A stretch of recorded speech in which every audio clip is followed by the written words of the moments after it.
Hello friends. போட்டித் தேர்வுகளுக்காக தினமும் காலையில எழுந்து நியூஸ் பேப்பரும் புக்குமா உழைக்கிற உங்களோட டெடிகேஷன் எனக்கு நல்லாவே புரியுது.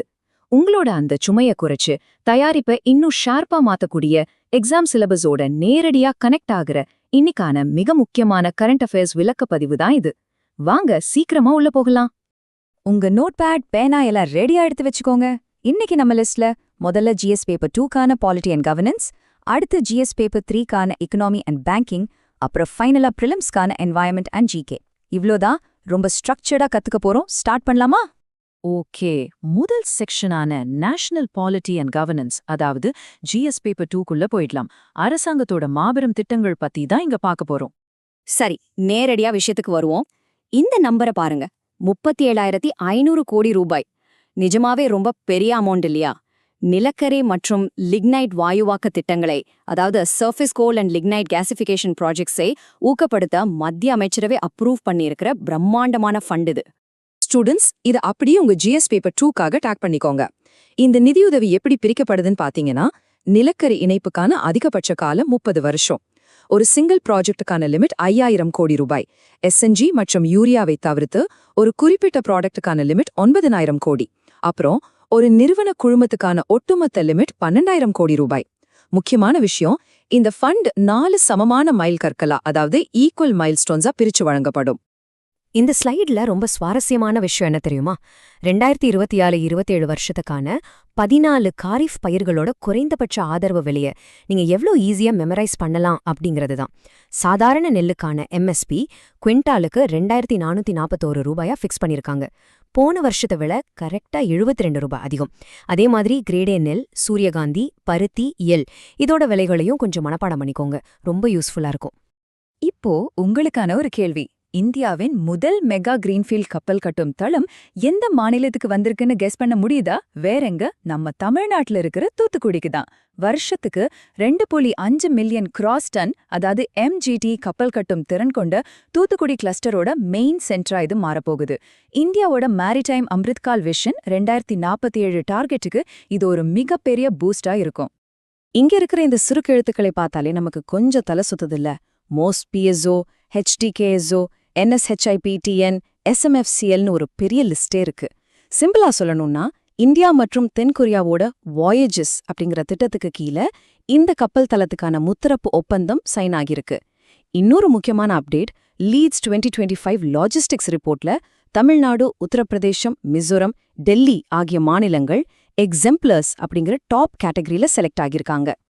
அடுத்து விவசாயத்துறையில ஒரு சூப்பரான கன்வர்ஜன்ஸ் லெட், அதாவது ஒருங்கிணைந்த முன்னெடுப்பை பார்க்க போறோம். அதுதான் மிசோரம் இஞ்சி மிஷன். மத்திய அமைச்சர் ஜோதிராதித்யா சிந்தியாவும் மிசோரம் சிஎம் லால் டுவோமாவும் சேர்ந்து 189.709 கோடி ரூபாயில இதை ஸ்டார்ட் பண்ணிருக்காங்க. இதுல ஒரு integrated processing hub, 3 spoke centres வரப்போகுது. இதோட மெயின் டார்கெட் என்னன்னா, புவிசார் குறியீடு வாங்கிய மருத்துவ தரம் வாய்ந்த மிசோ இஞ்சிய இன்டர்நேஷனல் மார்க்கெட்டுக்கு கொண்டு போறதுதான். ஓகே, ஜிஎஸ் பேப்பர் 2 செக்ஷனை முடிக்கிறதுக்கு முன்னாடி இந்த 2 ஷார்ட் அப்டேட்ஸை பார்த்துடலாம். ஒன்னு, ஆந்திர பிரதேஷ்ல இருக்கிற 13,426 கிராம பஞ்சாயத்துகளை இணைக்க பாரத் நெட் திட்டத்துக்கு 2,432 கோடி ரூபாய் ஒதுக்கியிருக்காங்க. ரெண்டாவது, முதலீட்டாளர்கள் விழிப்புணர்வுக்காகவும் ஐஇபிஎஃப் ஃபைஸ் கிளைம் மெசேஜஸ்க்காகவும் ஐஇபிஎஃப்ஏவும் பிரசார் பாரதியும் தூர்தர்ஷன்ல கேம்பெயின் பண்ண ஒரு ஒப்பந்தம் போட்டிருக்காங்க. அப்படியே கியரை மாத்தி நம்ம அடுத்த செக்ஷனான ஜிஎஸ் பேப்பர் 3க்குள்ள போயிடலாம்.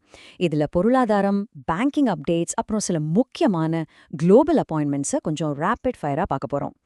ஸோ இங்க நீங்க நோட் பண்ண வேண்டிய முக்கியமான பாயிண்ட் என்னன்னா, பழைய 2016 ஃப்ரேம் ஒர்க்குக்கும் இப்ப வந்திருக்கிற புது அப்டேட்டுக்கும் உள்ள வித்தியாசம்தான். முன்னாடி ஃபின்டெக் மாதிரி நான் பேங்க் நிறுவனங்கள் வெளிநாட்டு பணப்பரிமாற்றம் பண்ண ஆர்பிஐ கிட்ட முன்னனுமதி வாங்கணும். ஆனா இப்போ அந்த ரூலை தூக்கிட்டாங்க. இதனால ஆப்ஸ், வெப்சைட்ஸ் மூலமா நடக்கிற வணிகம் அல்லாத பணப்பரிவர்த்தனைகள், அதாவது நான் ட்ரேட் கரண்ட் அக்கவுண்ட் டிரான்சாக்ஷன்ஸ் இனி ரொம்ப ஃபாஸ்டா நடக்கும். இது நம்ம பொருளாதாரத்துல நிச்சயமாவே ஒரு மிகப்பெரிய மைல்கல். குஜராத்ல இருக்கிற நம்ம கிஃப்ட் சிட்டில பிரான்ச் ஓபன் பண்ற முதல் தைவான் வங்கி அப்படிங்கிற பெருமையை சிடிபிசி பேங்க் வாங்கியிருக்கு. இது இந்தியா, தைவான் நடுவில் நடக்கிற கிராஸ் பார்டர் ஃபைனான்சிங் மற்றும் வர்த்தக இணைப்பை வேற லெவலுக்கு கொண்டு போகும். இது அப்படியே உங்க நோட்ஸ்ல ஆட் பண்ணிக்கோங்க. இந்த டேபிள அப்படியே ஒரு ஸ்கிரீன்ஷாட் எடுத்து வச்சுக்கோங்க. எக்ஸாம் டைம்ல குவிக்கா ரிவைஸ் பண்ண ரொம்ப யூஸ்ஃபுல்லா இருக்கும். புதுச்சேரியோட முதலமைச்சரா என் ரங்கசாமி அவர்கள் 5வது முறையா பதவியேற்றிருக்கிறார். உகாண்டா அதிபரா யோவேரி முசவேனி 7வது முறையா பொறுப்பேற்றிருக்கார். அப்புறம் ஜியோ பிளாட்ஃபார்ம்ஸ் மேனேஜிங் டைரக்டரா ஆகாஷ் அம்பானி அடுத்த 5 வருஷத்துக்கு அப்பாயிண்ட் ஆயிருக்கார். ஓகே, இப்போ நம்மளோட ஃபைனல் பிளாக்கு வந்துட்டோம். இது முழுக்க முழுக்க பிரிலிம்ஸ்க்கான ஃபோக்கஸ். எக்ஸாம்க்கு தேவையான சிங்கிள் ஃபேக்ட் பாயிண்ட்ஸ் அப்படியே மெமரைஸ் பண்ண போறோம். இந்த ஸ்லைட பாருங்க. நாகாலாண்ட்ல விலங்கியல் ஆய்வு மையம் செக்ஷுரஸ் நியூ மற்றும் செக்ஷுரஸ் ஃபெங்ஷுனியூ அப்படின்னு 2 புது சிலந்தி வகைகளை கண்டுபிடிச்சிருக்காங்க. இது ஜூ டாக்ஸா அப்படிங்கிற ஜேர்னல்ல பப்ளிஷ் ஆயிருக்கு. இதோட சேர்த்து இன்னொரு விஷயத்தையும் பார்க்கலாம்.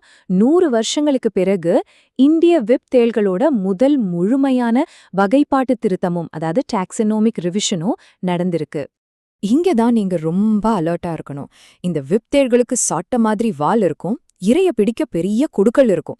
முக்கியமா தங்களை காப்பாத்திக்க அசிடிக் ஆசிட் மாதிரி ஒரு திரவத்தை பீச்சி அடிக்கும்.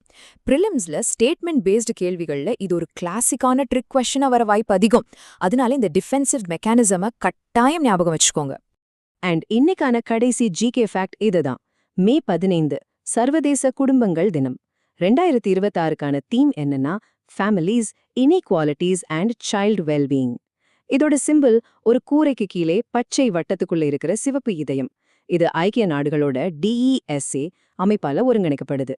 சோ இந்த செஷனோட எண்டுக்கு வந்துட்டோம். இப்போ உங்களுக்கான ஒரு சிந்தனை கேள்வி.